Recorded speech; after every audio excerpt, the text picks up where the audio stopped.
Please welcome John Milloy. Thank you very much. Good afternoon. It's a pleasure to be here as part of this panel this afternoon. Obviously, I want to welcome the audience here in the room as well as those who are joining us through the webcast. It's a very important topic, obviously, for the Government of Ontario in terms of retooling our economy, getting it ready for the challenges that lie ahead. And as the Minister is responsible for post-secondary education and training, it's obviously a top-of-mind issue.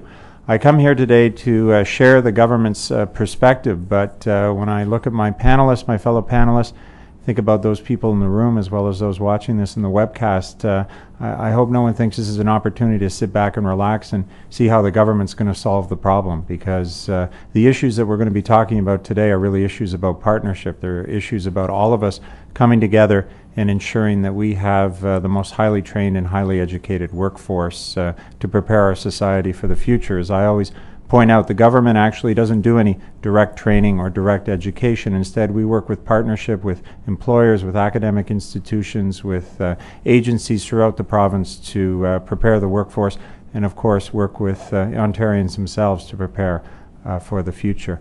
As a government, we've recognized that one of our key economic policies has to be preparing our society for the future, and certainly we've taken that to heart over the past 5 years, where education, both at the elementary and secondary level, as well as post-secondary, has been paramount.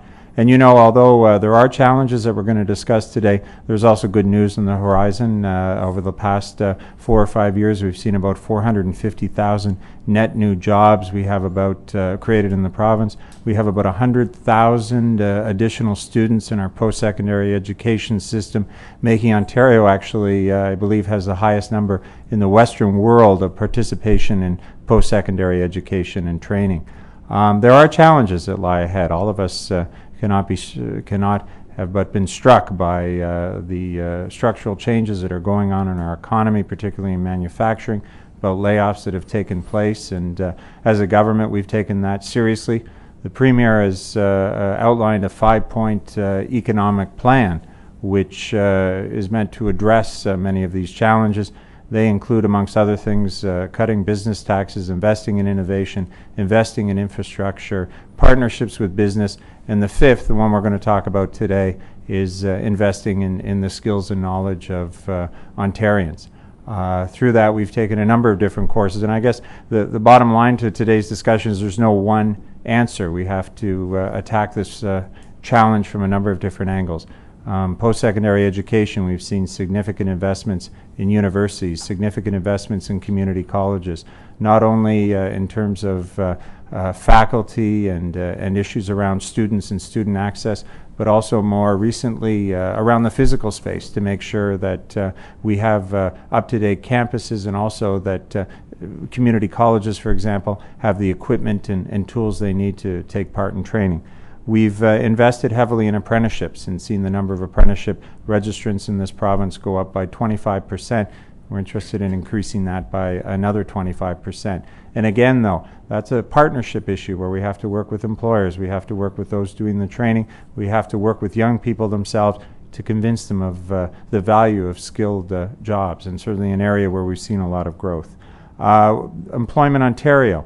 Many people don't realize that January 1st, 2007, a great opportunity was created in Ontario when many of the federal training programs that had existed in the past were transferred to the province, and were able to create an integrated employment service hub called Employment Ontario. About 1,200 different agencies across the province that work with anyone who's looking to find a job. A whole battery of supports are available, everything from interview techniques and labor market information through to training opportunities, literacy upgrading, and so forth.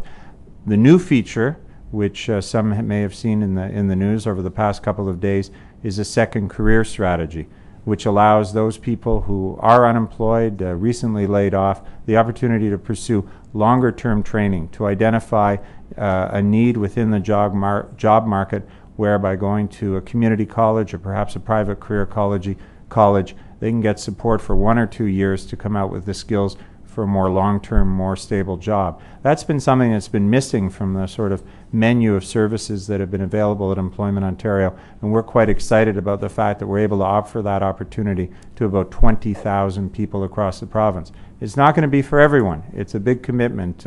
2 years to go back to community college for someone who's been in the workforce for 15 or 20 years is quite a commitment, but at the same time it offers an opportunity, and it offers another service to the menu of what's available, and I think goes a long way to ensuring that we have all the supports in place to move forward.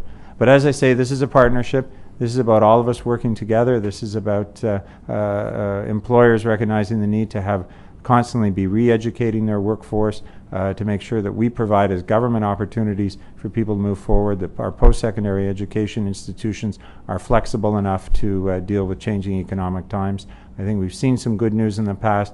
No one's denying that we don't have some challenges right now, but I think together we can make progress. Thank you.